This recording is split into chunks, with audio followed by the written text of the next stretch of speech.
আসসালামু আলাইকুম। KVA Bangla blog চ্যানেলে আপনাদের আরও একবার স্বাগত জানাই। আশা করি আপনারা সবাই ভালো আছেন। আলহামদুলিল্লাহ, আমরাও ভালো আছি। সকালে ঘুম থেকে উঠে রান্না বান্না শুরু করে দিয়েছি। এটা হলো আমাদের নতুন চুলা, সিমেন্টের। এতদিন তো আমার কারেন্টের চুলায় রান্না করা হতো, ইন্ডাকশনে। তো গ্রামে যেহেতু এসেছি, একটা মাটির চুলা না হলে হয় না। তো মাটির চুলা বানাতে হলে জায়গার প্রয়োজন, সেই জায়গাটা এখনও ঠিক করা হয়নি, একটু সময় লাগবে। এই জন্য সিমেন্টের চুলা আপাতত কিনে নিয়ে এসেছে, ওটাতে রান্না করছি। এটা হচ্ছে আমি পেঁয়াজ আর উচ্ছে দিয়ে চচ্চড়ি করছি, আর এটাতে ভাত রান্না করব, তারপরে মাছও রান্না করব। এখন এটা প্রায় হয়ে এসেছে। এই তরকারিটা হয়ে গেলে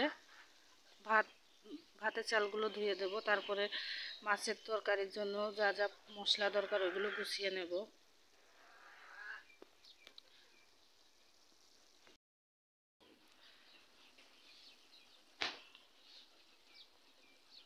তরকারি যেহেতু হয়ে এসেছে, এই জন্য আস্তে আস্তে জাল দিচ্ছি, নাহলে পুড়ে যাবে।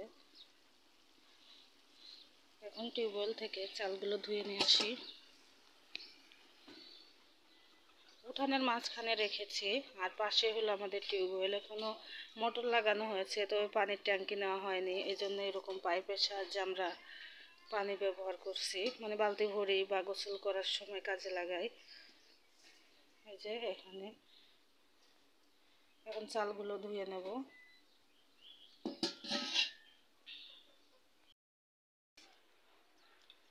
তো চচ্চড়ি তরকারিটাও হয়ে গেছে, নামিয়ে নিচ্ছি। আমার মা নামিয়ে নিচ্ছে। আর এদিকে ভাতের চুলাও বসিয়ে দিয়েছি।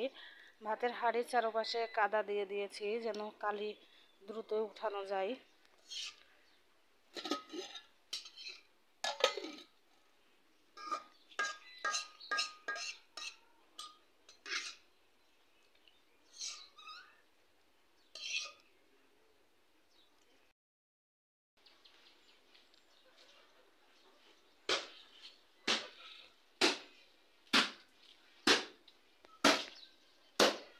তো এদিকে আমার ভাত রান্না হয়ে গিয়েছে, বসা ভাত রান্না করেছি, সাথে বেগুন ভর্তা দিয়েছি।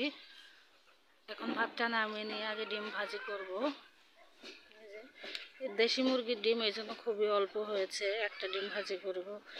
তারপরে মাছ রান্না করব। এখানে মশলাও রেডি করে নিয়েছি, তাহলে এখন রান্না করে নিই, পরে আপনাদের সাথে শেয়ার করব।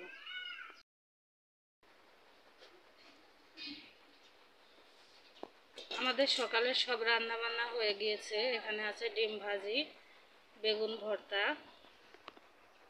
পেঁয়াজ দিয়ে করলার চচ্চড়ি, আর সাথে মাছের ঝোল। এটা দুপুর সহ রান্না করেছি, 2 বেলার। এখন খাবো আর দুপুরে খাবো।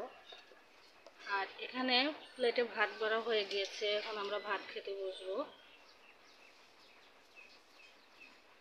আজকের মতো আমার ভিডিওটি এখানেই শেষ করছি। আপনারা সবাই ভালো থাকবেন, সাবধানে থাকবেন। আসসালামু আলাইকুম।